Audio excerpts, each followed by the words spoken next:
In secret, two monsters shake hands. August 1939. Berlin was boiling, Moscow was watching, and the world slept in silence. While European nations tried to guess Hitler's next move, something sinister was brewing in the shadows. In closed offices, away from the eyes of the press and international diplomacy, two of history's most cruel dictators plotted a deal that would change the course of the world. On one side, Adolf Hitler, the Führer of Nazi Germany, eager to expand his empire and wipe out the remaining treaties from World War I. On the other hand, Joseph Stalin, the iron dictator of the Soviet Union, paranoid, brutal, and obsessed with consolidating communist power in Eastern Europe. They didn't love each other, they didn't trust each other, but they had something in common. Poland was standing in the way of its dreams of domination. And so, on August 23, 1939, in Moscow, the German Foreign Minister Joachim von Ribbentrop landed on Soviet soil to seal a pact with the devil. Beside him, smiling coldly, the Soviet Chancellor Vyacheslav Molotov. That night, they signed what the world would come to know as the Molotov-Ribbentrop Pact, officially a non-aggression agreement between Germany and the Soviet Union. But behind the pretty words, there was something much more macabre. In secret protocol, the two powers agreed to share Eastern Europe as if it were a piece of meat in the butcher's shop, Lithuania, Latvia, Estonia, and the heart of discord, Poland. They divided it. With a pencil line on the map, Germany would get the western half, the Soviet Union would get the eastern half. It's that simple. An entire nation cut in half. No war, no consultation, no compassion. It was as if two jackals were preparing to devour a wounded animal that didn't even know it was already doomed. All they had to do was wait for the right moment. Hitler, now with his back protected in the east, could finally move his troops without fear of a Soviet attack. Stalin, in turn, would gain. Time to prepare his army and expand his influence, hoping that the Nazis would bleed the West first. Poland alone was about to be crushed by two hungry beasts. And the most tragic? European democracies, such as France and the United Kingdom, had no idea of the real extent of the pact. They believed there was still room for negotiation. But while the diplomats exchanged papers, the generals were already plotting invasion routes. The European sky was darkening, and the men who shook hands on that, in cold August night, had just struck the match that would set the world ablaze. The countdown had begun. In less than 10 days, Polish soil would be shaken by tanks, bombs, and the blood of thousands. The diabolical pact had sealed the fate of a nation. Enjoy real battles and forgotten stories from World War II? Sign up and get ready to dive into the battlefield. September 1st, 1939. All hell breaks loose. At 4:45 in the morning, the sky roared. The diabolical pact was already signed. The maps were drawn. The troops were positioned. Now all that was left was to pull the trigger. September 1st, 1939. It was still dawn when the German battleship Schleswig-Holstein, anchored in the port of Danzig, today Gdansk, fired the first shots of World War II. The target, the small Polish garrison at Westerplatte, a small dot on the map, but in that dark hour it became the stage for the beginning of a conflict that would devastate the entire world. The shots echoed like thunder. 280mm cannons spat red-hot steel onto the Polish soldiers, who woke to the roar of destruction. The ground shook, the sky lit up with explosions, and so hell broke loose. At the same time, more than 1.5 million Wehrmacht soldiers, the armed forces of Nazi Germany, crossed the borders of Poland from all sides. From the north, from East Prussia, from the south, through Nazi-allied Slovakia, and from the west, from Germany proper. It was as if a giant, steel-toothed fist were closing in on Poland. Roads and tracks were invaded by endless columns of panzer tanks, armored trucks, and soldiers marching in formation. But what made this offensive so devastating wasn't just the numbers. It was the brutal speed and deadly coordination. This was the debut of Blitzkrieg, lightning war. Hitler and his generals were not just advancing, they were crushing everything in their path with a planned fury, using technology and surprise as lethal weapons. An air force, the Nazi Air Force, dominated the U.S. skies with thousands of bombers and fighters that reduced entire cities to ashes before troops even reached the ground. Roads, bridges, train stations, villages, everything was a target. But the Germans didn't spare civilians. The bombings hit hospitals, schools, and residential neighborhoods. It was aerial terrorism. Not just war, but a clear message. Resistance meant death. About that, Polish forces tried to respond, but they were poorly equipped, poorly positioned, and isolated. The Poles fought with desperate courage, but they faced tanks with outdated rifles and poor communications. And the worst part, they still didn't know that in a few days they would be betrayed behind their backs by another monster. On that September dawn, as the skies exploded and the fields were swept by flames, Poland was dying in slow motion, and the world watched silently. The Blitzkrieg premiere, the lightning that shatters. Poland had barely woken up from the first bombardment and was already being torn apart by a form of warfare that the world had never seen with such brutality. A Blitzkrieg, lightning war, was a killing machine made of steel, fire, and speed. It was Hitler's manual for annihilating enemies before they could even understand what had hit them. As the skies roared with the bombers of the Air Force, which decimated railway lines, command centers, and refugee columns without any mercy, the German tanks, the dreaded Panzer, advanced like steel hammers across the open field, crushing everything in its path. There was no traditional battlefront. The German strategy was to break through the Polish defenses at specific points, penetrate deep like a blade, surround the enemy, and cut off their supply routes. It was a constant movement in multiple directions, like a steel serpent that split and swallowed entire cities. Motorized infantry came right behind, protecting the flanks, consolidating the advance, and ensuring that no area escaped Nazi control. With radios in tanks and planes, the Germans coordinated attacks in real time, a luxury the Polish army lacked. The Poles, heroic but poorly equipped, fought with absurd courage, but they were stuck in the past. His troops used World War I tactics. Many officers still relied on horseback messaging. Mobilization was slow, commands disorganized, and communication was a nightmare. On many fronts, Polish units were surrounded before they even knew they were in combat. Even worse were the reports coming. From the roads, columns of civilian refugees, entire families, were machine-gunned from above by German fighter planes. Children, women, the elderly, it didn't matter. The logic of the Blitzkrieg was simple: spread terror, break morale, break the country from within before it even fell militarily. The cities that resisted, such as Wielun and Piotrków-Trybunalski, were crushed without mercy. The Luftwaffe turned them into smoking ruins. Fires raged. Screams from beneath the rubble were lost in the sounds of explosions. And all over the country, the Polish soldiers, even surrounded, even isolated, fought like lions, aware that no one would come to their aid. Meanwhile, Hitler watched from afar the advance of his war machine with satisfaction. Germany was proving that it was possible to conquer an entire country in weeks, not years. Modern warfare had been inaugurated, and Poland was the bloody laboratory of this new era of horror. If you value true war history, unfiltered, uncensored, click subscribe now. Westerplatte, the heroes of the resistance. In the midst of that whirlwind of steel, fire, and blood, there was a small piece of Polish soil that became a symbol of courage and resistance. Westerplatte, a narrow peninsula that housed a Polish garrison of just over 180 men, common soldiers, but with the hearts of giants.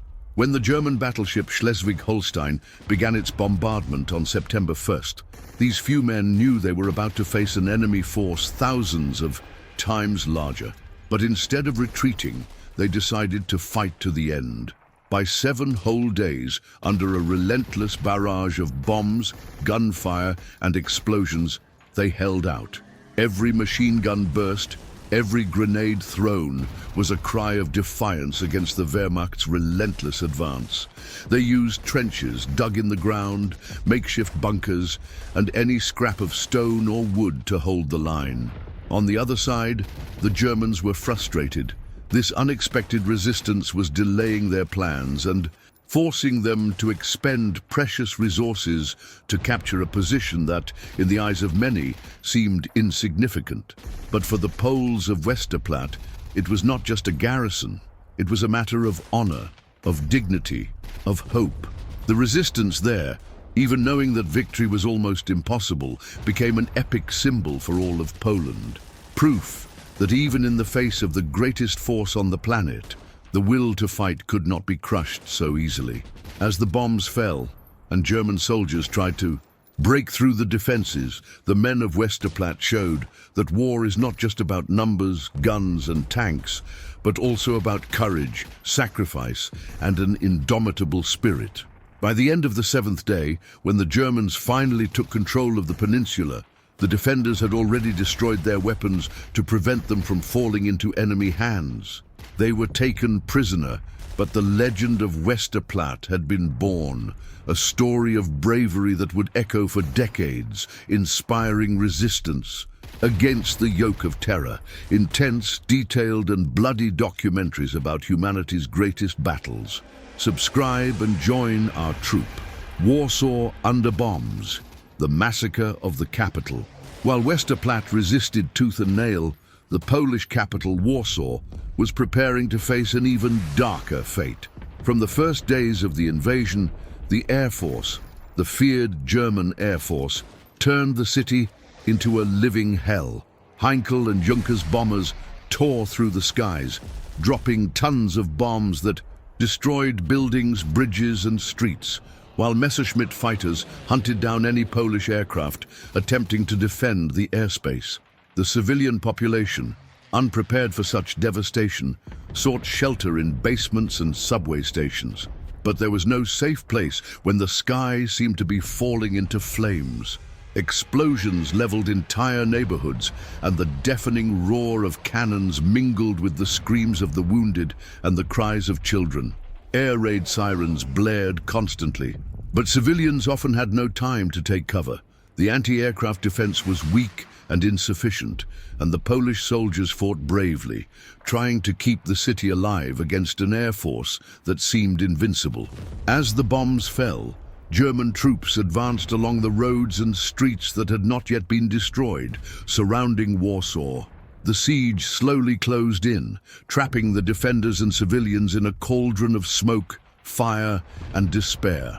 For weeks, the capital was the scene of a veritable carnage, where the line between combatants and civilians blurred, and the destruction was total. Despite the suffering, the Polish soldiers and the population resisted, determined not to surrender the city without a fight. It was an unequal struggle, but Warsaw's courage would be remembered as one of the most heroic and bloody chapters of that brutal campaign. World War II, like you've never seen it before. Brutal, raw, and full of forgotten facts. Subscribe so you don't miss a single episode. The cavalry against the panzers. Truth or myth? The image is powerful. Polish knights, mounted on their horses, charging with sabers drawn against massive German tanks. This scene, repeated so often in books, films, and stories, has become almost a symbol of Poland's unequal struggle in 1939. But was it really like that? The truth is more complex and yet equally heroic. The Polish cavalry was not an antiquated force doomed to extinction, stuck in the tactics of the past.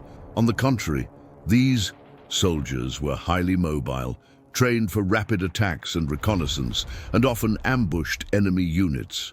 Cavalry at that time remained a valuable weapon, especially in terrain where heavy vehicles were difficult to maneuver.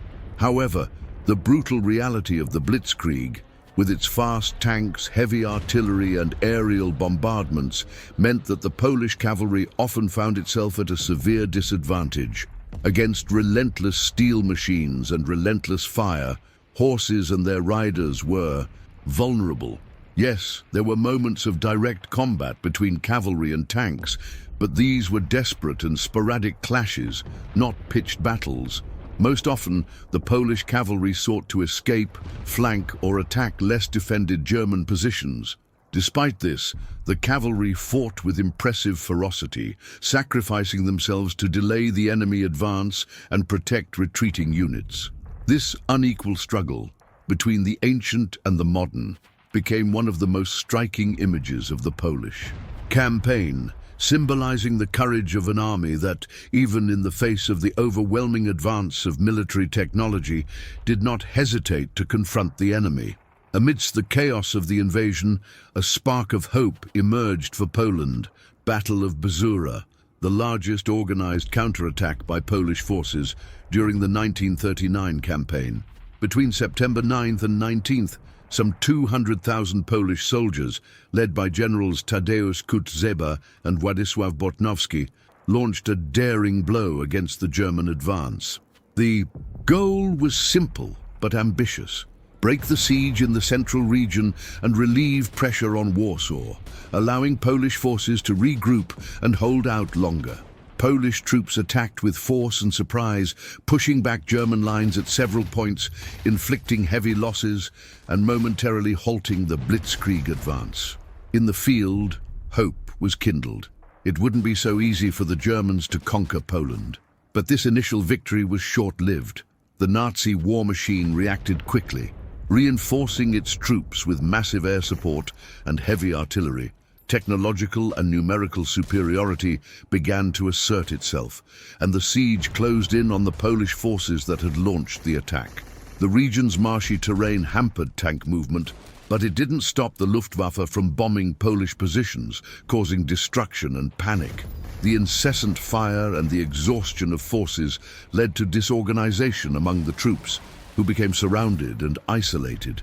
In the end, the counterattack turned into a death trap. Thousands of Polish soldiers were killed, captured, or forced into a disorderly retreat. The Battle of Bzura was bloody, fierce, and one of the most brutal chapters of that campaign. Still, that brief moment of resistance showed that, even against an overwhelming enemy, Poland would not surrender without a fight. It was proof that despite imminent defeat, the fighting spirit would never be crushed. While Poland waged a desperate and heroic struggle against the overwhelming German war machine in the West, a fatal blow approached, silent and treacherous, from the east. The nation, already bleeding under the weight of Blitzkrieg Nazi, was about to be stabbed in the back by an unexpected ally of her enemy. The prelude to betrayal, the Molotov-Ribbentrop Pact. To understand the September 17th invasion, it's crucial to go back a few weeks, to the night of August 23, 1939. In Moscow, the foreign ministers of Nazi Germany, Joachim von Ribbentrop, and the Soviet Union, Vyacheslav Molotov, signed a non-aggression pact. Publicly, the agreement was a shocking promise of neutrality between two ideologically opposed powers. However, hidden from the world's eyes was an additional secret protocol. This protocol was a cynical plan to redraw the map of Eastern Europe. In it, Hitler and Stalin agreed to divide Poland between them. Germany would keep the western portion, while the Soviet Union would annex the eastern portion, roughly along the Narew, Vistula and San rivers. It was a diabolical pact of convenience. Hitler guaranteed he wouldn't have to fight a war on two fronts, against France, Britain in the west, and the USSR in the east. And Stalin gained time to strengthen his Red Army while expanding his empire and creating a buffer zone against Germany. The invasion, liberation, under fire. In the early hours of September 17th, as the Polish army concentrated its last exhausted resources to defend Warsaw and stem the German advance, more than 450,000 Red Army soldiers, supported by thousands of tanks and aircraft, crossed Poland's eastern border. The offensive was brutal and caught Polish soldiers and civilians completely off guard. The official Soviet justification, conveyed to the Polish ambassador in Moscow, was a sham. Moscow claimed that the Polish state had ceased to exist, and that the Red Army was entering to protect their blood brothers, the Ukrainians and Belarusians living in the region. In reality, it was a military invasion coordinated with the Nazis. Suddenly, the country, already surrounded by a monstrous enemy at its front, found itself besieged by another monster emerging from behind.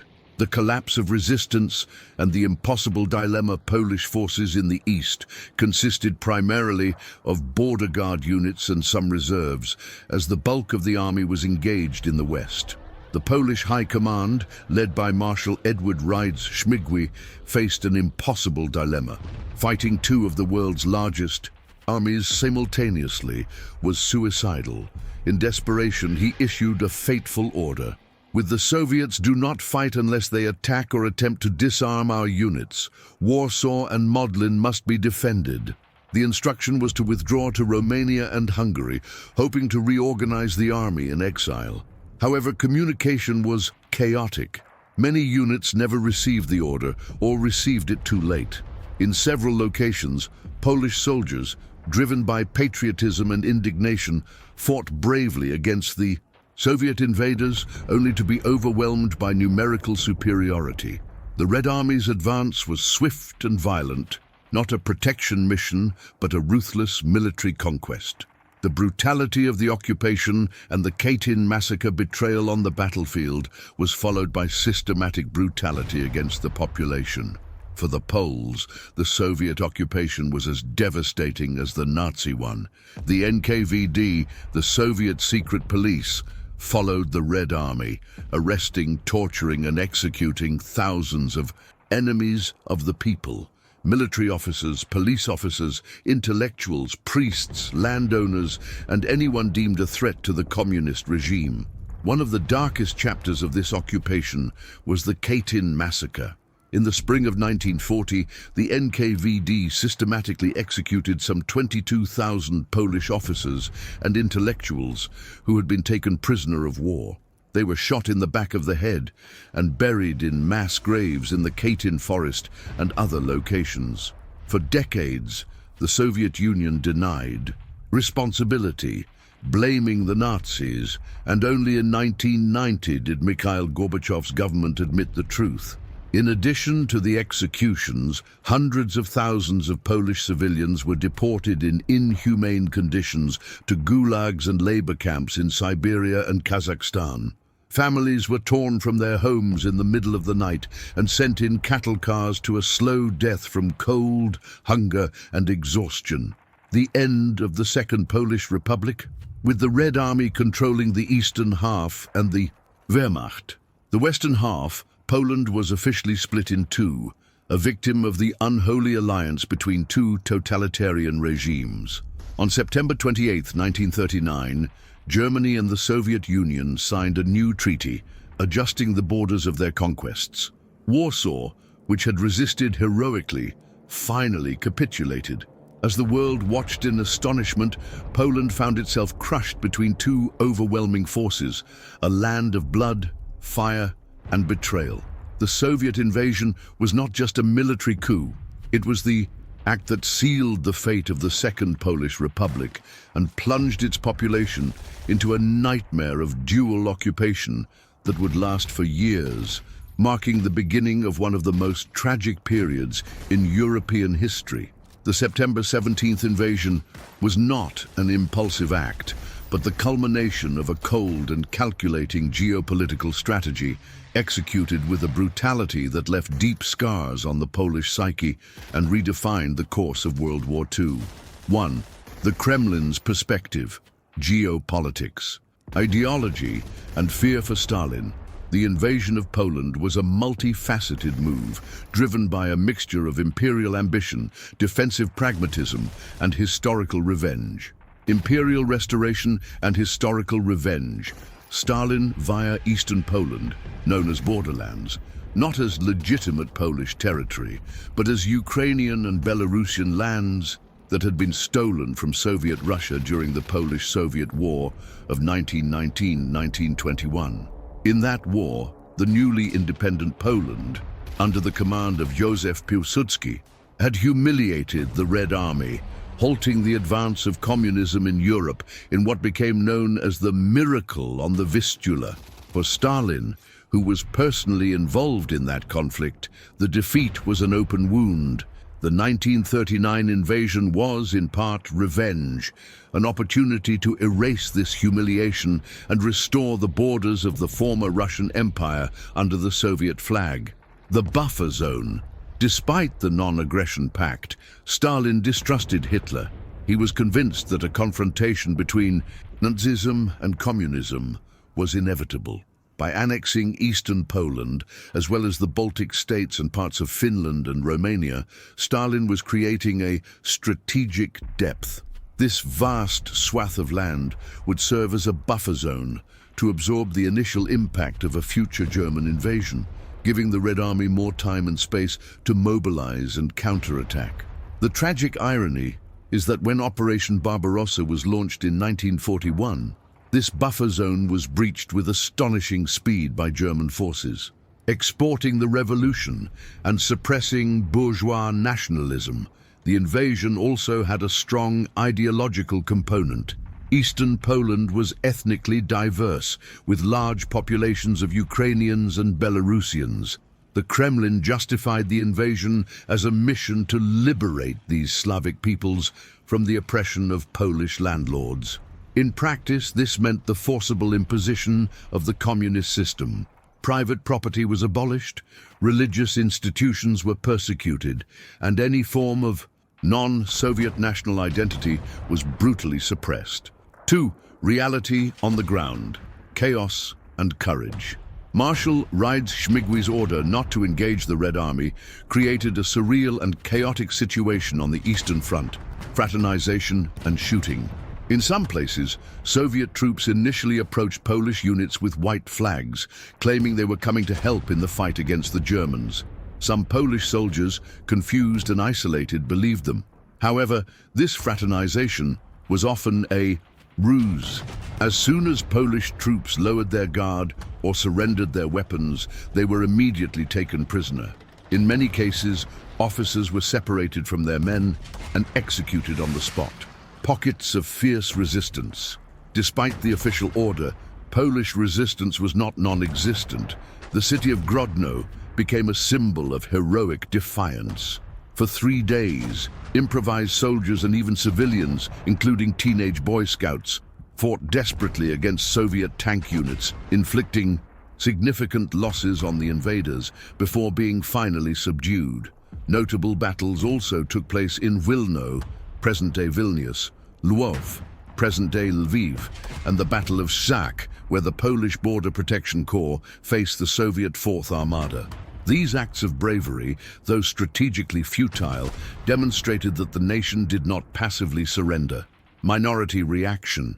The Soviet narrative of liberation found some initial resonance among certain segments of the Ukrainian, Belarusian, and Jewish minorities who had suffered discrimination under the Second Polish Republic. Some saw the Soviets as liberators of the Poles, or, in the case of the Jews, as a lesser evil compared to the imminent genocide promised by the Nazis advancing from the West. Ukrainian nationalist groups and local communist militias sometimes collaborated with the invaders, attacking retreating Polish units and state officials. However, the honeymoon was short-lived. The brutality of Sovietization, with its forced collectivizations, religious persecutions, and mass deportations, quickly alienated the majority of the population, regardless of ethnicity. 3. The lasting legacy, a wound that didn't heal. The invasion of September 17, 1939, left a toxic legacy that poisoned Polish-Russian relations for generations. The dual occupation. For Poland, World War II was not a fight against a single enemy, but rather a survival under the boot of 2 totalitarian regimes. This experience of dual occupation is central to Polish historical memory. The betrayal of the Western Allies. The Soviet invasion also exposed the impotence of France and the United Kingdom. Although they had declared war on Germany for invading Poland, they did nothing in response to the Soviet invasion. Diplomatically, their reaction was muted. This inaction was seen by the Poles as a profound betrayal, reinforcing the feeling that they had been abandoned to be devoured by their neighbors. The Iron Curtain and historical denial. After the war, Poland fell under the Soviet sphere of influence. The communist regime imposed by Moscow prohibited any honest discussion of the 1939 invasion and especially the Katyn massacre. History was rewritten to present the Soviet Union as a liberator. Only with the fall of communism in 1989 was Poland finally able to openly confront this traumatic part of its past. September 17th is, to this day, remembered in Poland as the Day of Soviet Aggression, a day of national mourning. For a stab in the back that sealed the nation's fate, the Soviet invasion was therefore much more than a simple military operation.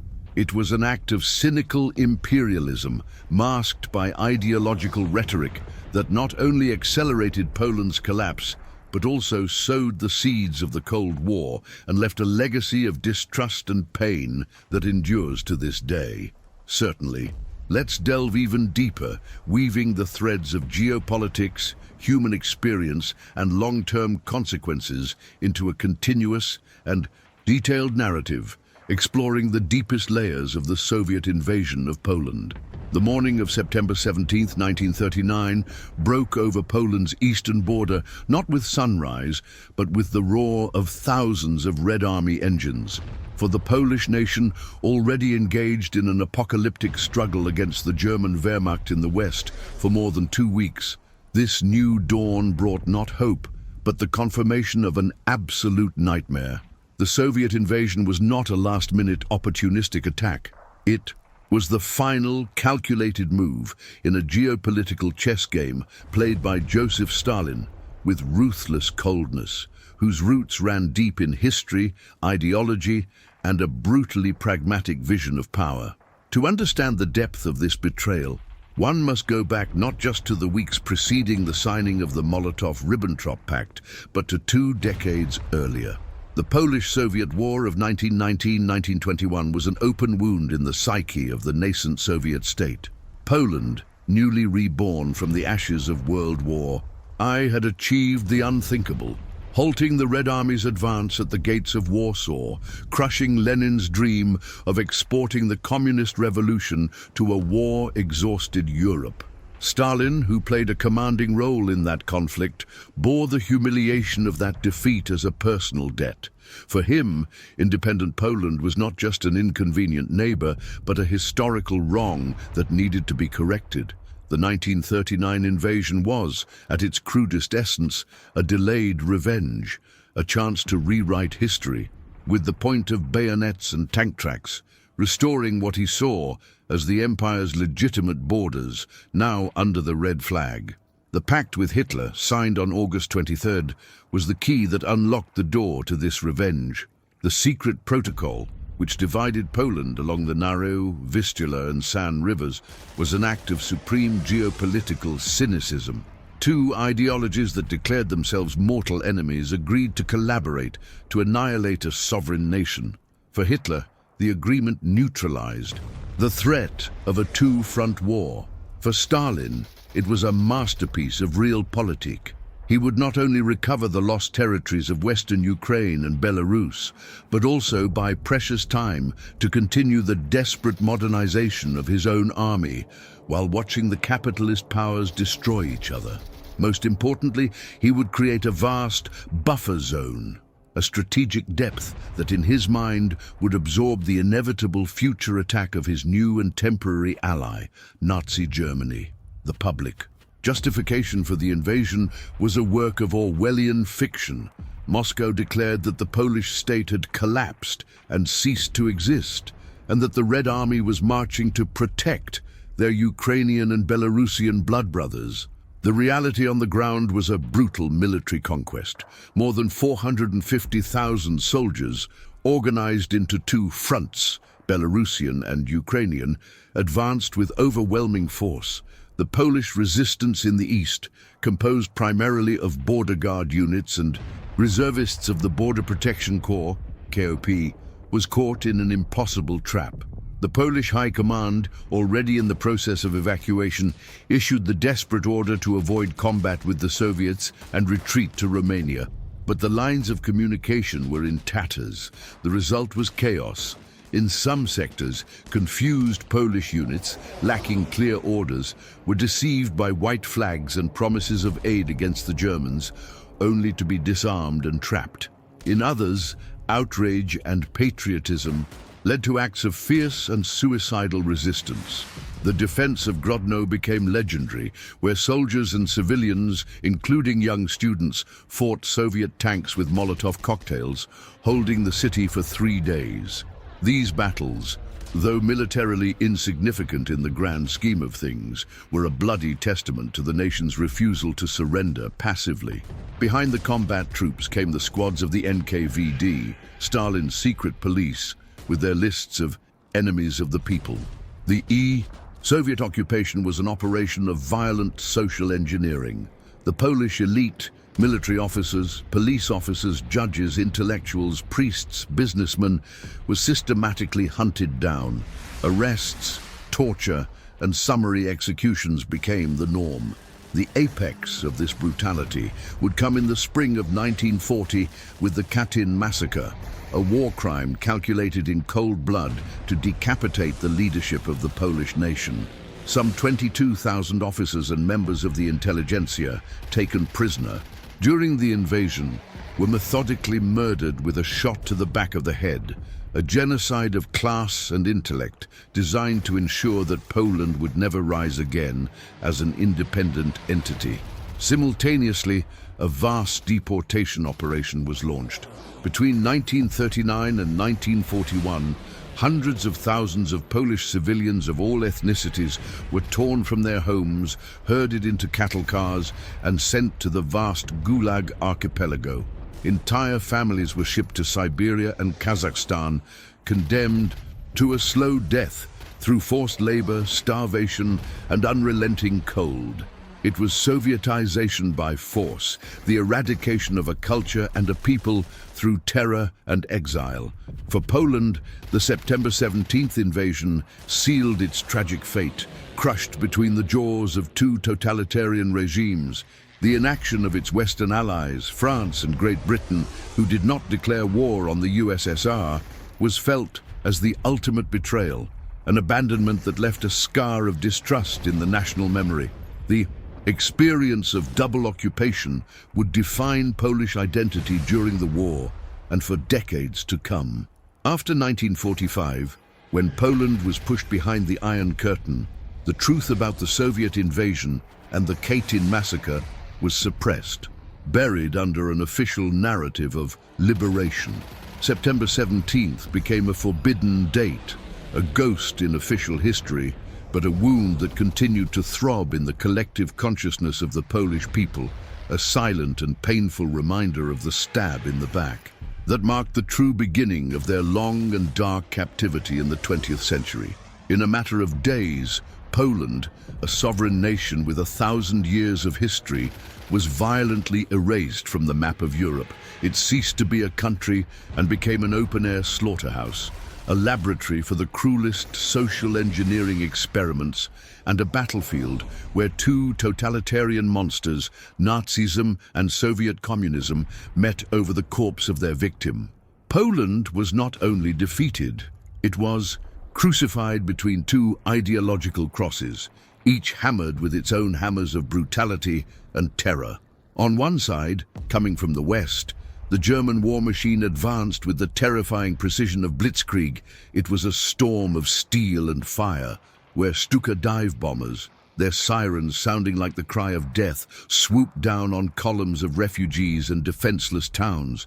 Panzer tanks, in spear formations, pierced Polish lines, encircling entire armies, while infantry moved in to cleanse pockets of resistance with ruthless efficiency.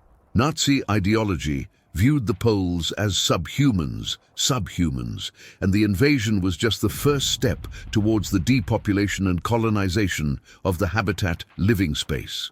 Cities, towns, and lives were consumed not just as a military objective, but as part of a project of racial annihilation. On the other side, marching eastward, the Red Army advanced, relentless and crushing.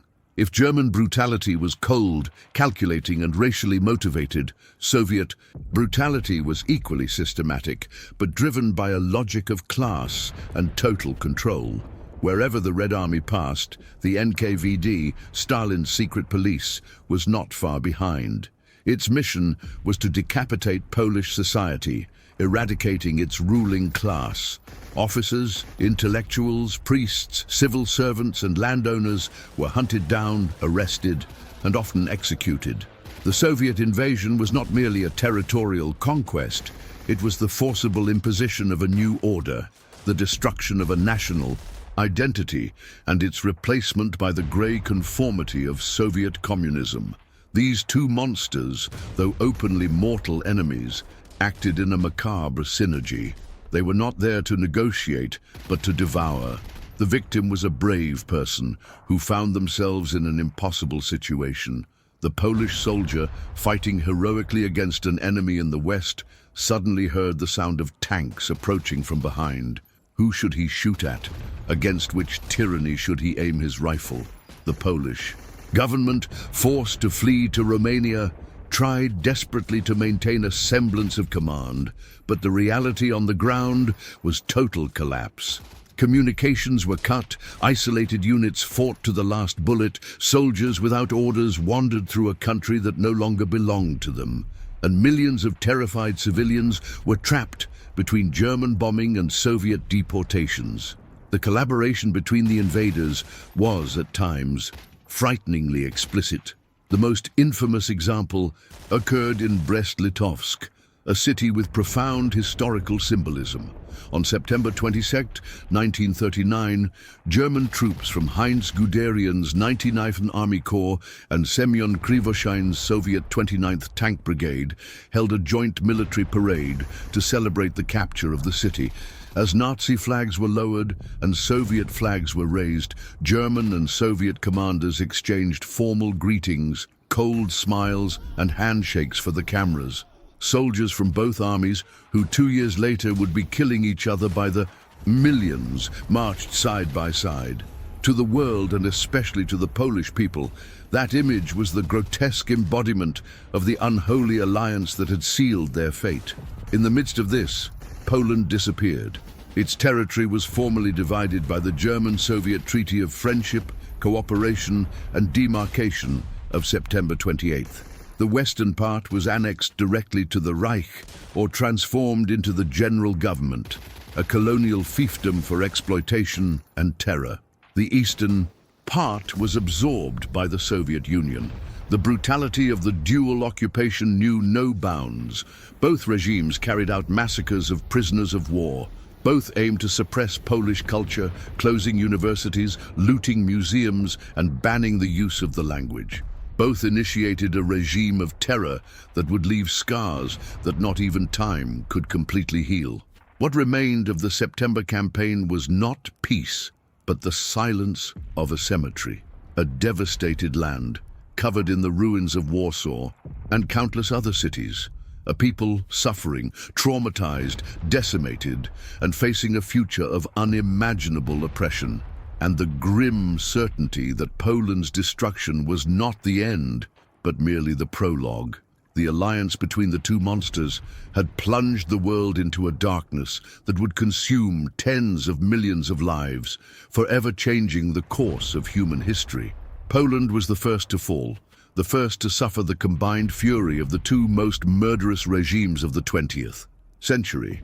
With Poland effectively divided between the swastika and the Red Star, the organized military resistance, which had fought with defiant courage for nearly a month, finally began to unravel. The capitulation of Warsaw on September 28th and the surrender of the last major Polish unit after the Battle of Kock on October 6th marked the end of the September campaign. However, the end of the fighting did not mean the end of suffering. On the contrary, it was the beginning of a new and perhaps darker chapter. The ordeal of hundreds of thousands of captured Polish soldiers. The end of the Polish armies was not just a military defeat, it was a human tragedy on a massive scale, a long and painful march into the night of the prison camps, marked by systematic inhumanity. For some 700,000 Polish soldiers, surrender was the first step toward hell. Exhausted, wounded, starving, and psychologically shattered by the speed and brutality of their defeat, they were forced to abandon their weapons. What followed were forced marches stretching across miles of dusty, muddy roads. Under the indifferent or sadistic gaze of their captors, both German and Soviet, the prisoners were marched in long, winding columns. Water, food, and rest were luxuries rarely granted. Thirst was a constant torture, hunger gnawed at their insides, and sleep was a fleeting relief, interrupted by shouted orders and the barrel of a gun. Those who, due to exhaustion or injury, could not keep up with the relentless pace of the march were left behind, their fate sealed by a roadside shot or simply abandoned to their fate. Fear was a constant companion, a cold that penetrated deeper than the Polish autumn. The fate of prisoners differed drastically depending on who captured them, but both paths led to suffering. Under the German swastika, about 420,000 soldiers fell into German hands. Initially, they were crammed into makeshift transit camps, gulags, often in open fields surrounded by barbed wire, with no shelter from the elements. Conditions were atrocious. Dysentery and other diseases spread rapidly. Nazi racial ideology dictated treatment. Soldiers of German descent or other Aryan nationalities were often released. Jewish soldiers in the Polish army were immediately segregated, subjected to extreme humiliation and brutality, and many were sent directly to forced labor or murdered, a grim prelude to the Holocaust to come. The rank-and-file soldiers of Polish ethnicity were largely sent to prisoner-of-war camps, stalags, in the Reich, where they were used as slave labor in German agriculture and war industry.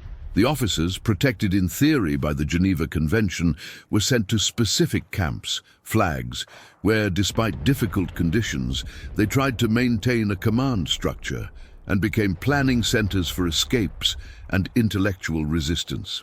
Under the Soviet Red Star, about 250,000 soldiers were captured by the Red Army, and their fate was, in many ways, even more sinister. The Soviet Union had not signed the Geneva Conventions and considered the Poles not prisoners of war, but counter-revolutionaries. The NKVD quickly took control, beginning a process of ideological screening. Private soldiers of Ukrainian or Belarusian ethnicity were in some cases released and sent home, only to be later caught up in the web of collectivization and Stalinist terror. Ethnic Polish soldiers were, for the most part, deported to the Gulag labor camps, where they joined hundreds of thousands of civilians in a desperate struggle for survival in mines and construction projects in Siberia and the Arctic. The most terrible fate, however, was reserved for the army's elite, the officers, police officers, border guards, and chaplains. About 15,000 of them were isolated in special camps in Kozelsk, Starobelsk, and Ostashkov. They represented the intellectual and patriotic backbone of the nation. In the spring of 1940, on direct orders from Stalin and the Politburo, almost all of these men were systematically murdered. In what became known as the Katyn massacre, they were taken to remote forests, shot in the back of the head, and buried in mass graves. It was a calculated act of genocide, designed to ensure that Poland could never again rise as a strong, independent nation. The prisoners' march and subsequent imprisonment not only marked the end of a military campaign, they symbolized the physical destruction of the Polish state and the beginning of a long and painful chapter of sacrifice. However, even in the darkness of stalags and in the despair of the Gulag, the flame of resistance did not die. The determination to survive, to bear witness, and one day to fight again became the final mission of these defeated soldiers. Many of those who survived Soviet capture would later be freed to form Anders' army, fighting alongside the Allies in places like Monte Cassino. The memory of the fallen and the search for justice for those murdered at Katyn would become a driving force for the Polish secret state and the government in exile. The army's physical defeat, therefore, was not the end of the story, but the tragic sowing of a struggle that would continue in the shadows, in the fields, and in the hearts of a people who refused to die. The disintegration of being within the fields of night, the arrival at the prison camps, whether they were stalags, whether it was the Germans or the NKVD special camps, it wasn't the end of the journey, but the transition from a mobile hell to a static and methodical one. The brutality of the march was replaced by the brutality of routine, a system designed not just to contain but to disintegrate the human being.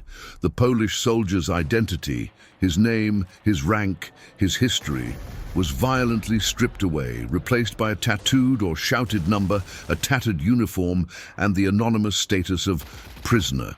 The Nazi methodology: race, labor, and hunger. In the German camps, life was governed by a brutal racial hierarchy. Jewish prisoners, already separated, faced immediate and absolute terror, serving as the first subjects of the genocidal policies that would culminate in the Holocaust. For Slavic prisoners, considered subhumans, the policy was one of extermination through labor.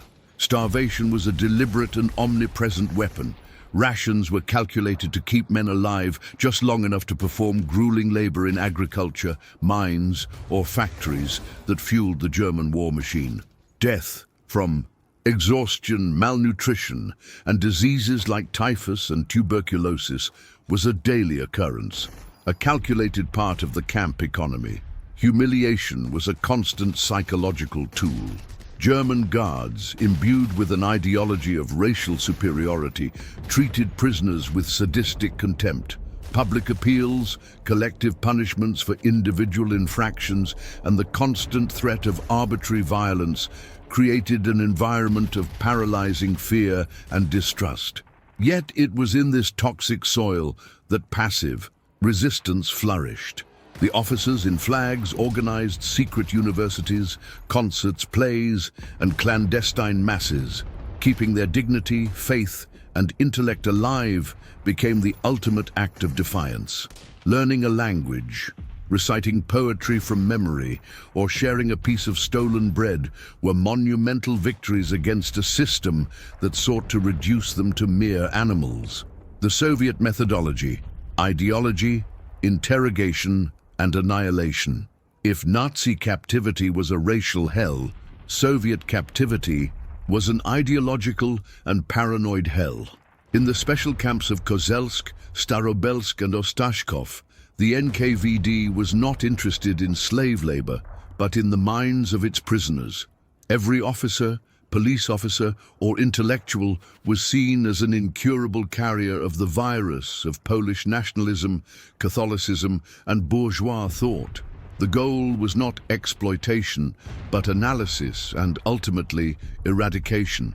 The prisoners were subjected to months of relentless interrogation.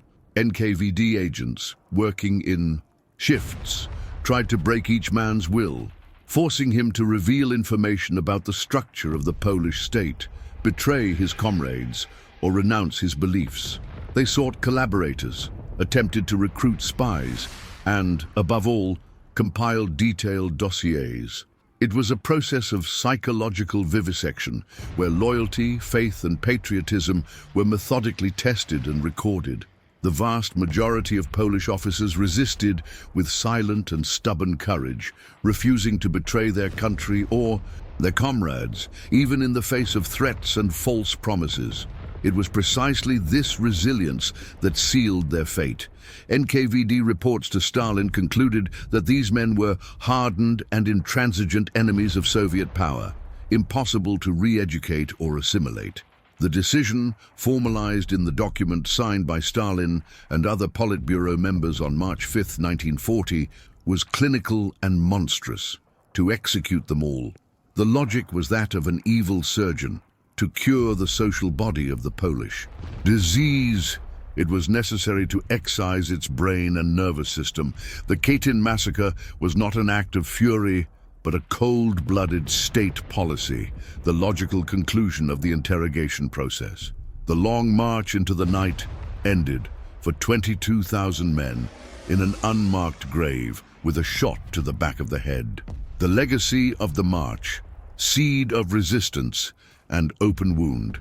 The prisoner's tragedy became a founding myth for the ongoing Polish struggle. News of the soldiers' fate, even if fragmented and uncertain, fueled the determination of the Polish secret state and the government in exile.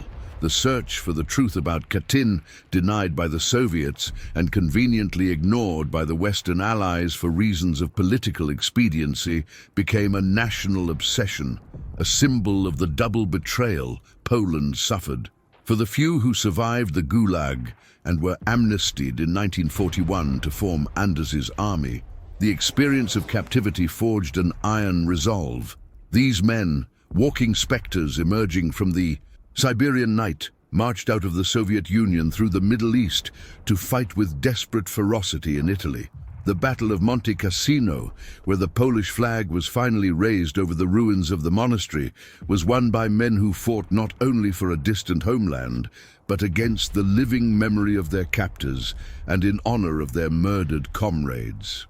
Thus, the prisoners' march was not an epilogue, but a prologue to the darkest and most heroic chapters of Polish World War II history.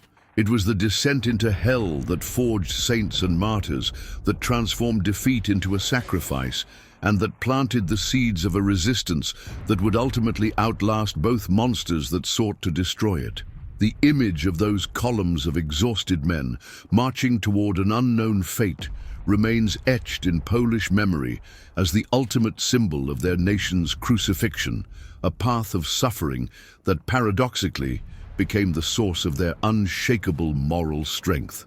As Poland was torn apart, one of the most symbolic and macabre moments of the invasion took place in the city of Brest-Litovsk, where German and Soviet troops held a joint parade in a scene that seemed straight out of a nightmare. After months of relentless advance, Wehrmacht soldiers marched into the city center and were greeted by the Red Army with cold, military cordiality. There, in front of terrified civilians and exhausted soldiers, the two opposing armies exchanged greetings and posed for photographs, as if celebrating a shared victory. This delivery was actually the kiss of death for Poland. It was the symbol of a ruthless alliance between two totalitarian regimes that divided a defenseless nation. The union of the two monsters on the front line showed that the country was completely surrounded, with no hope of external help. Meanwhile, Polish civilians watched helplessly as the invaders marched through the streets, destroying what was left of their cities and bringing with them a future of pain and slavery. The ceremony in Brest-Litovsk was a cruel demonstration of reality. Poland was no longer a battlefield, but an occupied territory, given over to violence, repression, and terror. Even after official defeat and brutal occupation, Poland did not surrender completely. Behind the curtains of terror, in the devastated forests, villages, and cities, a flame was born that would never be extinguished: the Polish resistance. Thousands of civilians, former soldiers, intellectuals, and patriots joined forces clandestinely, forming secret networks to sabotage the occupiers.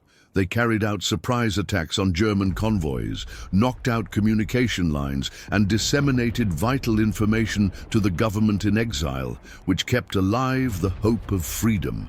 A Home Army, National Army, emerged as the largest resistance force in occupied Europe, demonstrating fierce courage against much more powerful and cruel enemies. However, the repression was relentless. The Gestapo and the NKVD searched homes, arrested and tortured suspects, and summarily executed anyone caught in acts of rebellion. But even so, the fight continued, in the shadows, in the catacombs, with blood, sweat, and a single goal: the restoration of free Poland. Absolutely. Let's expand on this topic, transforming the fall of Warsaw into a vivid, visceral narrative that captures not only the physical destruction, but also the spiritual agony of a capital that became the martyred heart of a nation. As the fabric of the Polish state crumbled under the weight of the double invasion, its capital, Warsaw, refused to die. Wounded, bleeding, and surrounded, the city waged its own private war, a struggle that transcended military strategy to become an act of pure existential defiance. Warsaw's agony was not just the fall of a city, it was the sacrifice of a symbol, the last, most defiant pulse of a nation that was being strangled to death. For weeks, the capital lived under an aerial apocalypse. The German Luftwaffe, free to operate with impunity, subjected the city to a saturation bombing that did not distinguish between military and civilian targets. In fact, civilians, they were the target. Hospitals marked with the Red Cross, churches, crowded markets, and residential neighborhoods were systematically pulverized. The goal was not only to destroy infrastructure, but to break morale, to terrorize the population into submission. The air, once filled with the sounds of a vibrant metropolis, now carried a hellish symphony. The whistle of falling bombs, the roar of explosions, the creak of collapsing buildings, and, beneath it all, the screams of the wounded and the eerie silence of the dead. The smell of the city became an acrid mixture of gunpowder, plaster dust, and the sweet, nauseating smoke of death. Amidst this inferno, a fierce and improvised resistance took shape. The streets of Warsaw, once avenues of commerce and culture, became a maze of barricades. Overturned trams, torn up, cobblestones, furniture, sandbags, and the rubble of bombed-out buildings were piled up to create desperate lines of defense. Every block, every square, every apartment building became a bloody battlefield. Regular army soldiers, many of them remnants of disbanded units that had retreated to the capital, fought side by side with a newly formed civilian militia. They were teachers, shopkeepers, workers, and students, men and women who took up arms for the first time in their lives, driven by a mixture of panic, rage, and a deep love for their city. Civilian life disintegrated into a primal struggle for survival. With water, gas, and electricity supplies cut off, citizens faced a daily battle for basic resources. Long lines formed at water wells under the constant threat of artillery fire. Food became scarce, and the basements of buildings, which served as overcrowded bomb shelters, became the center of community life. Dark, damp spaces where fear was shared in whispers and hope was kept alive by acts of extraordinary kindness. Women and even children acted as messengers, running through streets swept by snipers to deliver information, while Boy Scouts organized first aid stations and fought fires. It was an entire city mobilized in its own defense. But courage, however immense, could not deter the brutal mathematics of war. The German superiority in men, artillery, and air power was overwhelming.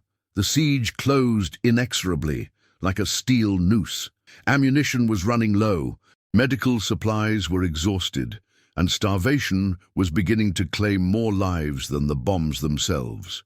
The defense commander, General Julius Rommel, faced an impossible choice: continue a fight that could now only result in the total annihilation of his population, or surrender to avoid an even greater massacre. The decision was made with a heavy heart.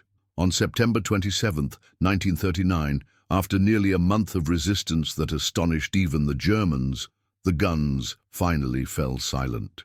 The surrender of Warsaw was not a sign of weakness, but an act of supreme humanity in the face of the absolute impossibility of continuing. It was an acknowledgement that the sacrifice had already been made and that the survival of the people was now the priority. When German troops marched into the ghostly city, they found a landscape of utter devastation. Skeletal ruins rose against a grey sky, and a population of spectres emerged from the cellars, their faces etched with soot, grief, and exhaustion.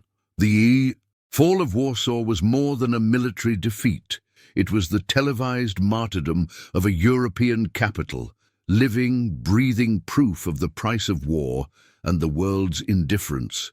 The destroyed city became the eternal symbol of Polish resilience and suffering, a wound that, though destined to be reopened even more brutally in 1944, had already etched history as a testament to the courage of a people who chose to fight for their souls, even as their bodies were being destroyed. After the fall of Warsaw and the partition of Poland, an era of terror began. Nazis and Soviets imposed brutal regimes, systematically eliminating any form of Polish resistance or identity. Thousands of civilians, intellectuals, and military personnel were arrested, tortured, and executed, as in the Katyn massacre. Polish culture was stifled, and the people lived in constant fear. The occupation left deep scars. As Poland was crushed, France and the United Kingdom declared war, but did nothing. The phony war marked their inaction. The world saw the horrors, but remained silent. The invasion of Poland was the trigger for a devastating global conflict. World War II had begun, and the worst was yet to come.